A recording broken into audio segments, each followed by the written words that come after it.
welcome to Political Cookie, your political show that subjectively discusses political headlines in South Africa and all around the world. My name is Mapasika Mura. So Pick n Pay is now offering food on credit.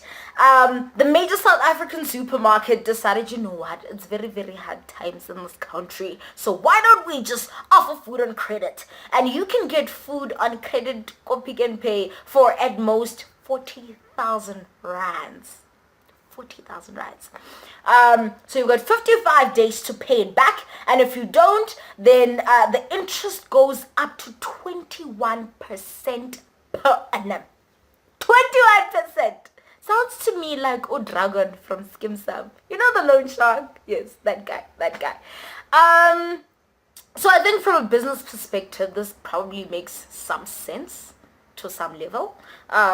In a country where plus minus 14 million people go to bed hungry, you stand to make quite a bit of money from this. From a social responsibility point of view, however, I think this is absolutely irresponsible, of Pick n Pay to do this. South Africans are in a lot of debt.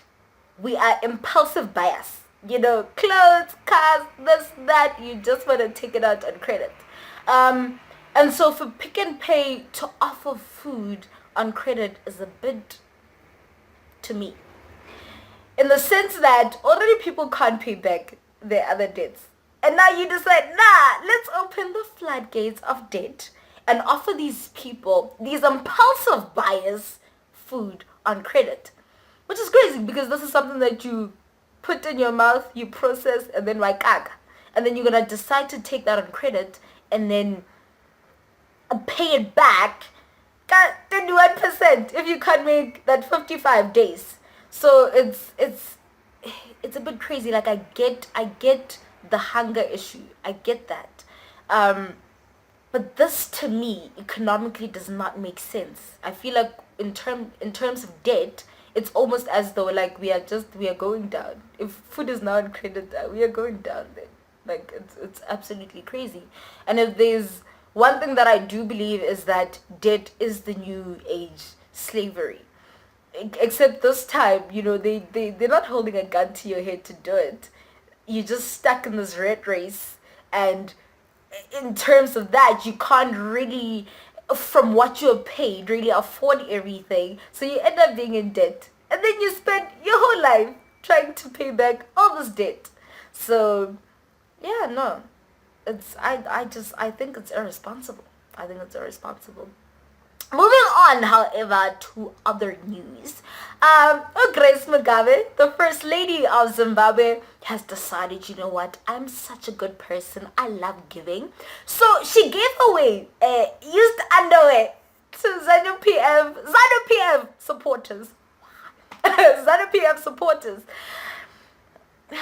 I don't know, like it seems like since last week I've just been reporting on very unhygienic things. Like first it was Helen and her showers or her non-showers, and then now Grace and her used underwear. It's just like, what is going on? But it's not the first time she does it, however. Back in the day, I think it was in 2015, where she donated oversized adult shoes to primary kids. Like the kids were initially really excited and then they were confused. Like, why would this lady give us like oversized shoes? Like, I don't get. Maybe this is for our parents. Maybe it's for our parents. That's why. That is why. So I don't know. Like, I feel like it's one thing to be a super terrible, heartless politician, but it's another to just completely mock your constituency and be like, you know what, guys, I know I'm not gonna provide any jobs. I'm not gonna do anything substantial economically because I don't care. But on top of that, I'm just gonna mock you because I can. Because I can. I don't know. I do not know. So on international news, there is this very, very strange, dangerous, I think, thing going on right now. It's called robots. I think that's very dangerous, actually.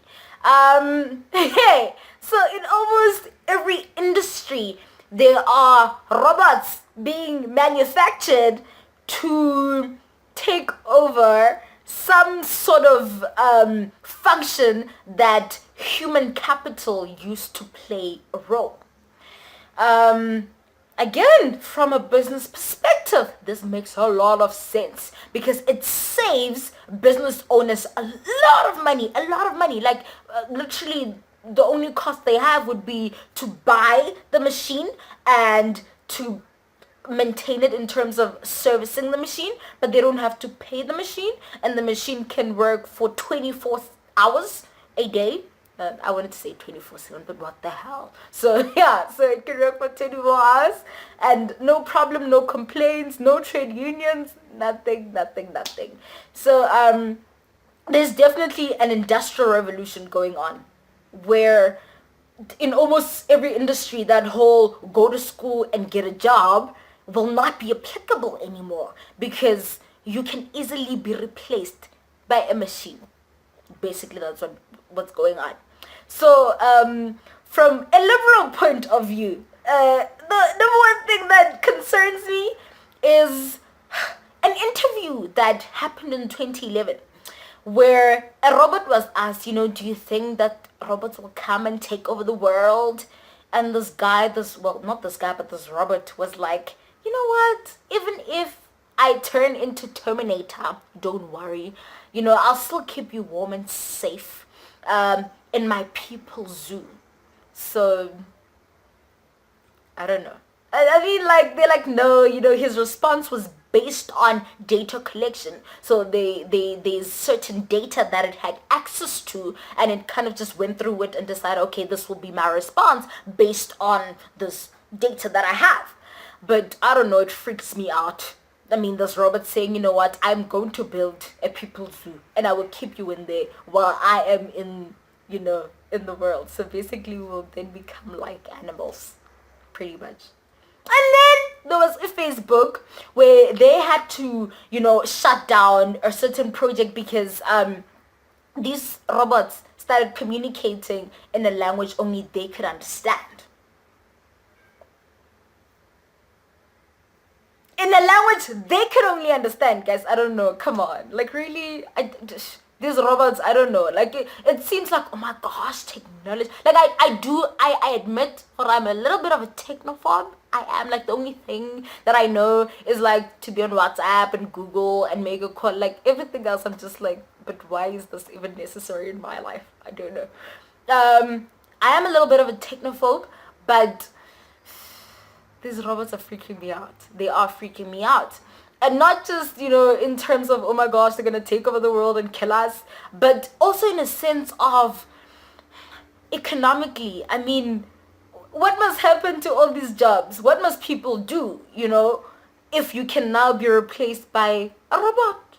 Like, you're no longer needed, thank you very much, but a robot is actually more useful than you. So that's freaking me out.